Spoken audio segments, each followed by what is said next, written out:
स्त्रीचे सक्षमीकरण, उदात्तीकरण आणि त्याच्याही आधीच्या कालखंडापासून त्याच्याही नंतरच्या कालखंडात उन्नत झालेली स्त्री संपूर्ण भारतीय संस्कृतीला मोहित करते.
कृष्णा, द्रौपदी, अजून झोपली नाहीस? झोपले होते, पण तुझ्या बासरीच्या सुरांनी जागे केले मला. तुला द्वारकेची आठवण येत असेल, नाही? आता जायलाच हवं. इथली कामगिरी संपली आता. खरंच कृष्णा, तू खूप सोसलंस माझ्यासाठी, पण आजपर्यंत मला तुझ्यासाठी काहीच करता आलं नाही. बोल, काय करू रे तुझ्यासाठी? मी सांगेन ते करशील? हो, अवश्य. बघ, नंतर माघार घेशील. मुळीच नाही. देतेस वचन? दिलं वचन. शक्य असेल तर एकच कर द्रौपदी. कधी काळी तुला कुठे अश्वत्थामा भेटलाच तर त्याच्या भडाळणाऱ्या जखमेवर तेलाचे 2 थेंब सोडायला विसरू नकोस. नाही नाही नाही, कदापि शक्य नाही.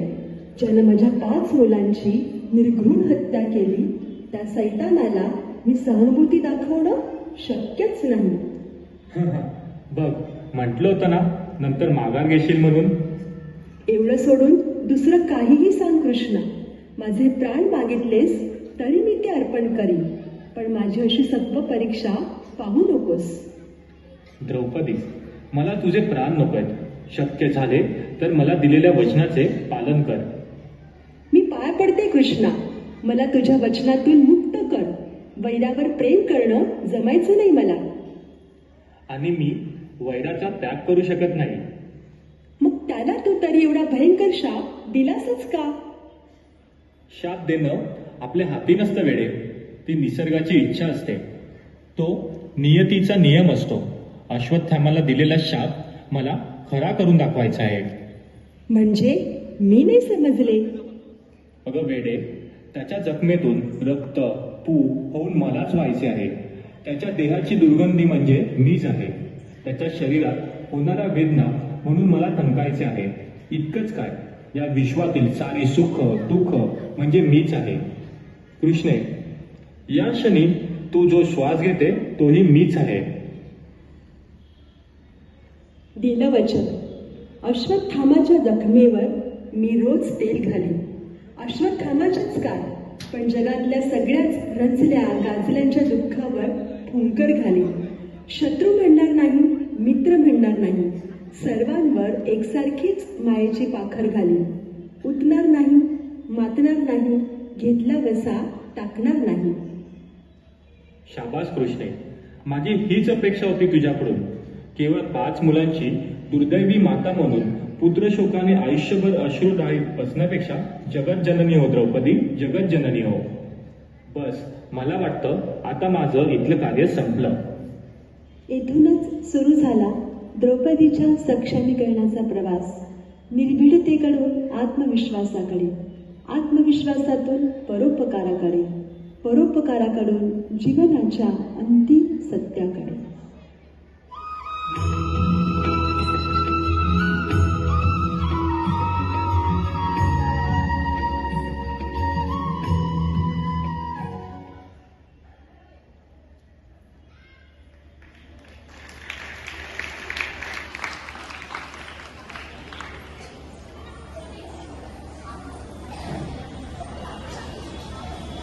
या देवी सर्वभूतेषु क्षमारूपेण संस्थिता. नमस्तस्यै नमस्तस्यै नमस्तस्यै नमो नमः.